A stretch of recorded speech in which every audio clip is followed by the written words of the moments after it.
pendekatan sosiopsikologis dan pragmatis. Adapun anggota kelompok kami ialah Delia Sari dengan NIM 044, Eva Ramayanti dengan NIM 051, Erniani Hutagalung dengan NIM 056, Kartika Indarastari dengan NIM 058, Naira Safitri dengan NIM 059, dan Preti Adila M dengan NIM 063. Halo semua, jadi pada kesempatan kali ini saya akan menjelaskan mengenai pendekatan sosiopsikologis. Apa sih pendekatan sosiopsikologis itu? Pendekatan sosiopsikologis adalah suatu pendekatan yang berusaha memahami latar belakang kehidupan sosial budaya, kehidupan masyarakat, maupun tanggapan kejiwaan atau sikap pengarang terhadap lingkungan kehidupannya ataupun zamannya pada saat cipta sastra itu diwujudkan. Pendekatan sosiopsikologis memahami karya sastra dalam hubungannya dengan realitas dan aspek sosial kemasyarakatannya. Dan juga pendekatan sosiopsikologis dilatar belakangi oleh fakta bahwa keberadaan karya sastra tidak pernah lepas dari realitas sosial yang terjadi di dalam suatu masyarakat. Ini diambil dari kutipan Damono 2005. Halo semuanya, di sini saya akan melanjutkan presentasi dari teman saya. Apa sih pendekatan pragmatik itu? Pendekatan pragmatik adalah pendekatan yang memandang pemaknaan karya sastra ditentukan oleh publik pembaca selaku penerima karya sastra tersebut. Pendekatan pragmatik dikembangkan dari fungsi sastra sebagaimana dirumuskan filsuf Horace, yaitu menyenangkan dan berguna. Tolak ukurnya adalah pembaca. Apakah pembaca merasakan fungsi dari sastra atau tidak? Pendekatan pragmatik memandang karya sastra sebagai sarana untuk menyampaikan tujuan kepada pembaca. Adapun tujuannya antara lain politik, pendidikan, agama, moral, dan lain-lain. Nah, jadi kalian sudah paham belum nih dengan materi yang disampaikan tadi? Berikutnya, kami akan membahas mengenai pendekatan sosiopsikologis dalam cerita Mite yang berjudul Nyi Roro Kidul. Halo semuanya, di sini saya akan membacakan Alkisah Nyi Roro Kidul. Pada zaman dahulu kala, di daerah Jawa Barat, terdapat kerajaan Pakuan Pejajaran yang dipimpin oleh Prabu Siliwangi.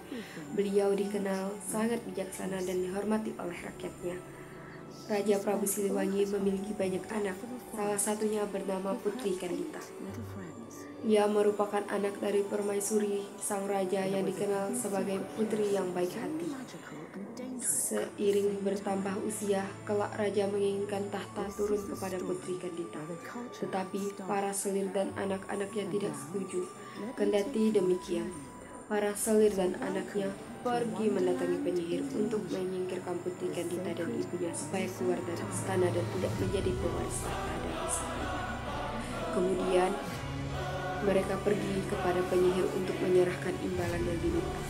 Tidak lama kemudian, sang penyihir melaksanakan pekerjaannya dengan menyihir Putri Kandita dan ibunya supaya menderita kusta. Tubuh putri dan ibunya yang semula mulus berubah menjadi buruk dan mengeluarkan bau yang tidak sedap. Prabu Siliwangi yang heran dengan penyakit yang tiba-tiba muncul tersebut menyuruh tabib untuk datang ke istana. Setelah diberi beberapa macam ramuan, tetap saja penyakit tersebut tidak bisa sembuh. Semakin lama, tubuh sang permaisuri semakin lemah dan membuatnya meninggal dunia. Sedangkan Putri Kandita masih dapat bertahan menghadapi penyakit kusta yang diderita. Raja Prabu Siliwangi merasa terpukul dengan meninggal permaisuri sehingga ia sedih berhari-hari. Belum lagi melihat Putri Kandita yang tidak menunjukkan tanda-tanda kesembuhan. Ia semakin sedih dan bingung. Padahal Putri Kandita yang harus meneruskan tahta kerajaan. Hingga suatu ketika, para selir dan anak-anaknya datang menemui raja menghasut agar Putri Kandita diusir dari istana dengan alasan takut penyakit tersebut menular, dan Prabu Siliwangi menyetujui usulan tersebut. Tanpa sepengetahuan mereka, Putri Kandita mendengar suara semua dan memutuskan untuk melarikan diri dari istana. Dengan suasana hati sedih, ia pergi tanpa tujuan yang pasti.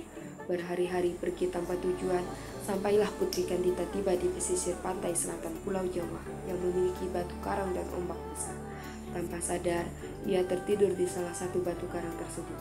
Putri Kandita bermimpi mendengar suara gaib yang menyuruhnya untuk menjeburkan diri ke laut agar penyakitnya bisa sembuh. Ia menganggap ini sebagai wangit, sehingga Putri Kandita menjeburkan dirinya ke laut. Hal ini membuat penyakit kulitnya hilang seketika.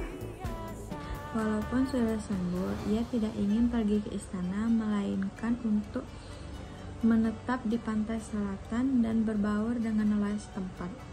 Kecantikannya menjadi sangat terkenal, sehingga banyak pangeran dari berbagai kerajaan datang untuk melamar. Namun karena syarat yang dianjurkannya sangat sulit, yakni harus mengadu kesaktian di atas gelombang pantai laut, menjadikan para pangeran mundur karena tak mampu mengalahkan Putri Kandita. Mereka gagal mengalahkan Putri Kandita, akhirnya menjadi pengikut setianya. Sejak itulah Putri Kandita dikenal sebagai Ratu Penguasa Laut Selatan Pulau Jawa. Pangeran memberikan gambaran kehidupan di sebuah kerajaan Jawa, di mana raja memiliki beberapa anak, namun hanya satu anak yang akan mewarisi tahta atau yang akan menjadi pemimpin kerajaan kelak. Raja menginginkan Putri Kandita yang menjadi pewaris tahta, akan tetapi para selir dan anak tak setuju. Para selir dan anaknya pergi mendatangi penyihir untuk menyingkirkan Putri Kandita dan ibunya dari kerajaan. Sang penyihir mulai menyihir Putri Kandita dan ibunya supaya menderita sakit kusta. Karena sakitnya makin memburuk, Putri Kandita kehilangan ibunya, akan tetapi Putri Kandita masih bisa bertahan.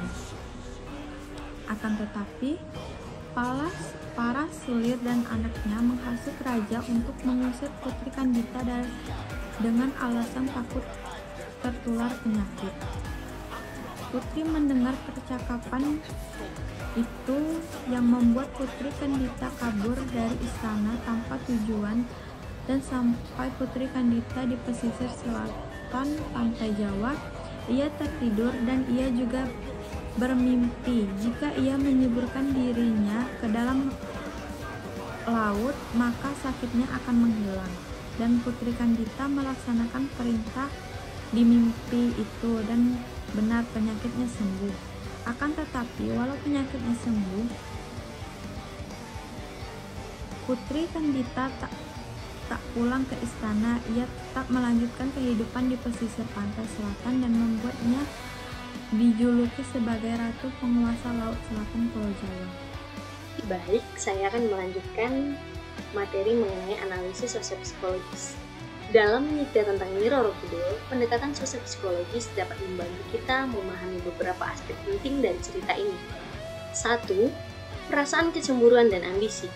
Dalam cerita ini, rasa cemburu dan ambisi terlihat jelas di antara putra-putri selir dan raja lainnya terhadap Putri Kandita. Mereka berusaha menyingkirkan Putri Kandita dan Permaisuri karena perasaan ini terhadap posisi mereka. Ini mencerminkan bagaimana persaingan dan perasaan sosial seperti kecemburuan dapat mempengaruhi tindakan individu dalam konteks istana kerajaan. 2. Penyakit sebagai metafora. Penyakit yang menimpa Putri Kandita dan Permaisuri dapat dianggap sebagai metafora bagi ketidaksetujuan dan pertentangan di antara mereka dengan anggota istana lainnya. Ini menggambarkan bagaimana perasaan negatif dan ketidakbahagiaan sosial bisa menular dan mempengaruhi kesejahteraan individu perjalanan dan transformasi perjalanan Putri Kandita dari istana ke selatan wilayah kerajaan adalah proses transformasi. Dalam perjalanannya, dia menemukan sumber air penyembuh dan melatih olah kanuragan. Ini dapat diinterpretasikan sebagai simbol individu yang mencari pemulihan dan kekuatan dalam isolasi dan perjalanan pribadi mereka menghadapi rintangan. 3. Kemauan untuk menguasai lingkungan. Putri Kandita, setelah menemukan kekuatan di lingkungan alam, memutuskan untuk bermukim di tepi laut. Ini mencerminkan kemauan manusia untuk menguasai dan beradaptasi dengan lingkungan mereka. Sebagai Kanjeng Ratu Nyi Roro Kidul, dia menjadi simbol kekuatan alam dan laut selatan. 4. Pertempuran sebagai ujian sosial. Persyaratan yang diajukan oleh Putri Kandita untuk calon suaminya, yaitu mengalahkan kesaktiannya, menciptakan pertempuran sebagai ujian sosial ini menyoroti bagaimana dalam budaya Jawa, pernikahan seringkali bukan hanya perkawinan individu, tetapi juga melibatkan tugas sosial dan pengakuan akan status dan kekuasaan. Pendekatan sosiopsikologis membantu kita melihat bagaimana elemen-elemen cerita ini mencerminkan dinamika sosial, emosi manusia, dan ambisi dalam sebuah konteks sejarah dan budaya yang lebih luas. Oke, baiklah. Sekian dari penjelasan kami. Terima kasih.